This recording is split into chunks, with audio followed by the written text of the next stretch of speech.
Well, I'm here at the tire shop, just picking up the Jeep from getting the alignment done and getting ready to drive home. Things weren't out too bad. Of course, they were out doing the alignment the way we did it.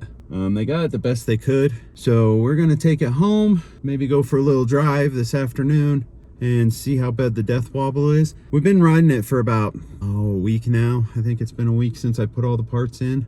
There's a funny thing where, yeah, the steering wheel doesn't come back on its own, but I think that's got a lot to do with the double steering stabilizer setup I put on it. Maybe take this thing for a drive a little bit further, bigger, or a little bit longer drive and see if we get any kind of wobble or anything like that. But the way things look, it looks like we might have fixed the death wobble. I need to go do some errands, so I'm gonna get in the Jeep.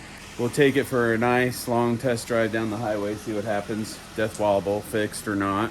Just got back, put 100 miles on the Jeep today. I can safely say the death wobble's gone. We drove pretty much all highway miles on it. Bumps, everything, hitting the bumps seems to be stiffer and better than what it used to be. I think we can call this a wrap on this Jeep. Death wobble is fixed for now till those parts wear out, and then we'll have to replace them again. We're here in the truck. We're getting ready to take a little bit of a drive, go look at a brand new sled down in Colorado Springs, looking at a Polaris. So let's take this wonderful little drive and see if we're gonna pick up a new sled. If not, we'll have to keep looking for another sled, but let's see what happens first. We just showed up to look at the sled. I'm gonna try to set the camera up so you guys can see it, but my dad's not used to this whole YouTube thing yet, so he parked in the worst spot, so I can't set it on the dash for you to look, because it's looking straight through the pillar. It's a nice looking sled. We're gonna go check it out right now, and we might be leaving with one, we might not.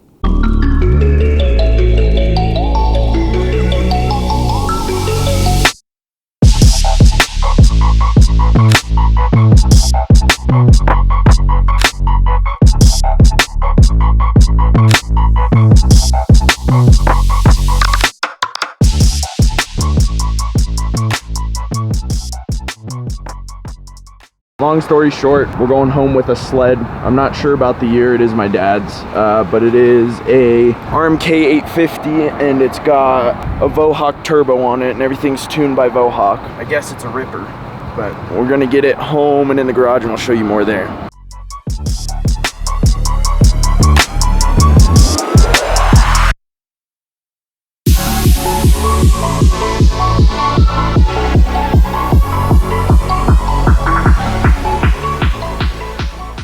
Well, here's the newest addition to our fleet of snowmobiles. The 2019 Polaris RMK 850. It has a Boondocker Sidekick turbo. It runs off of 91 pump gas, so I don't have to deal with mixing 50-50 avgas and pump gas. I could just run straight 91. It's in pretty good condition. It's in excellent condition. Not too many, just your normal scratches, bumps. None of the panels are broke in any way, shape, or form. They're just cracked and scratched. Seat's in really good shape. Came with all of the bells and whistles for bags, under seat bag. It has a bag up there on the windshield. Track's in really good shape. Sled runs really, really good. It has the Float 3 Evolution shocks on them. They're all electronic. They work off of this switch right here, which I don't know how well you can see it. It's soft, medium, firm, lock. There's a lot of stuff on this sled that I need to at least go and look up and see how some of the stuff works. It's a 155 track. Hopefully in the next couple days, next weekend maybe get this thing out, get it into the snow, see what happens. The guy I bought it from said it's a wheelie machine. This might be too much sled for me. I don't know. We'll have to see. We'll have to get it in the snow and see what it actually does. Nice turbo. Really, really good shape. Hopefully we can make some good content for you out of this. Have a little fun at the same time. I'm kind of excited to get it up on the snow, see what it actually does. That'll be interesting. For right now, I think what I'm going to do is I'm just going to go over this sled real quick. Check to see if I have any zerk points that I need to grease some stuff up with.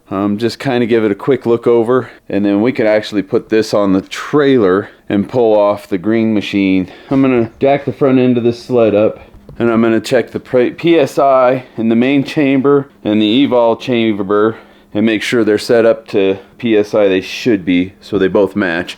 I think I'm gonna run this soft for now. I run the green sled on soft, but I think I might firm that one up. The main chamber gets 25 PSI. The evol chamber gets, I think, 125.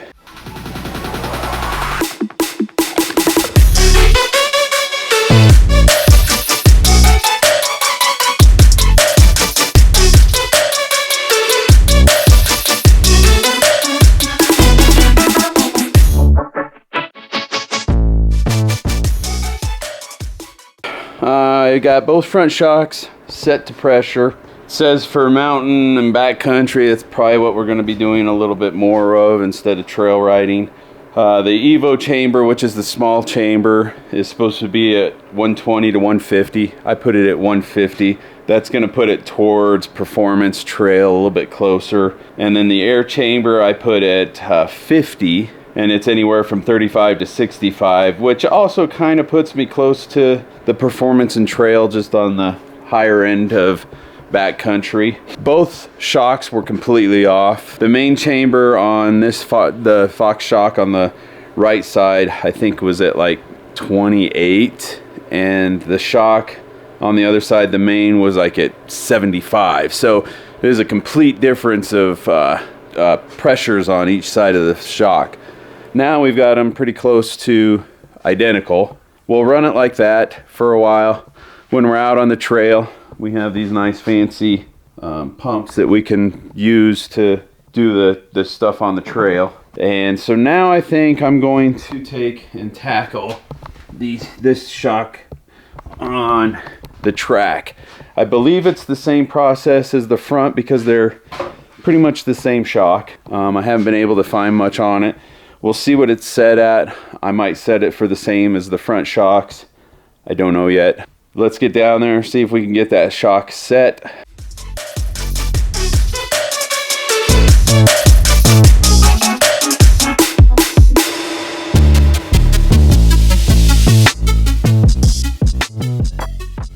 Well, kind of sucks taking this thing apart, checking everything out. Kind of came across a couple things that are a little bit of a problem. Quite a bit of money for this sled, and for this shit to be, for this stuff being wrong. It's a little annoying that people do this to you when you spend so much money. But I standing here looking at things, and I started to notice this front bumper is a little off. This side over here is just pushed up just a little bit higher than the other side. Started looking, and it's rubbing into the cover of the exhaust pretty bad. But then I got down here and look, and if you can see, it's hard to tell from right there.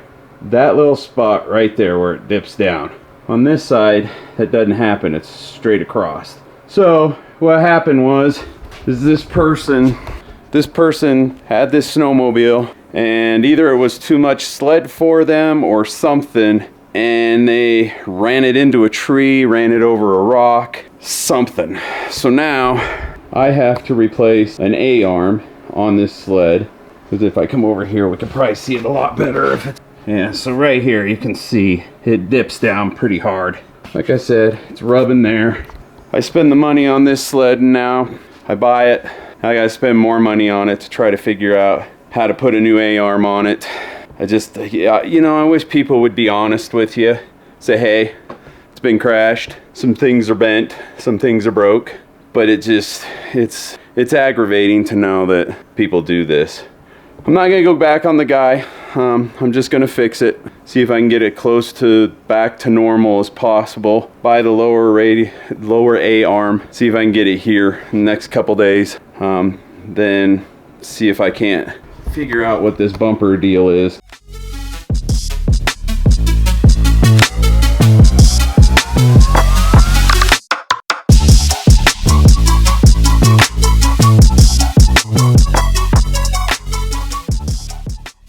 All right, I got the front bumper off the sled. Everything's kind of pushed to that left side of that sled, and I got to make sure and see if I can bring it all back to this right side. Looking at this bumper, I noticed, if you look at this bar is pretty straight. It's actually really straight going down through here. If you look at this bar here, you can tell it's straight here, and then right about here it kind of dives off to the left there. So what I'm going to do is I've got it set up in the vise, as you can see. I'm gonna see if I can work that back somewhat straight. If I can get that somewhat straight, it might pull all the stuff on the front of the sled to this right side, and maybe we'll get it back into shape where it should be. Without having the control arm for this sled, I'm gonna be kind of stuck on what I can do. So I think the only thing we can do is let's see if we can straighten out this bumper, and then that's probably all I'm gonna get done, and we'll have to wait till I get the A-arms in, or the A-arm in, to replace it. Hopefully nothing else is bent after I replace that, and hopefully it brings everything back to where it should be, symmetrical from side to side.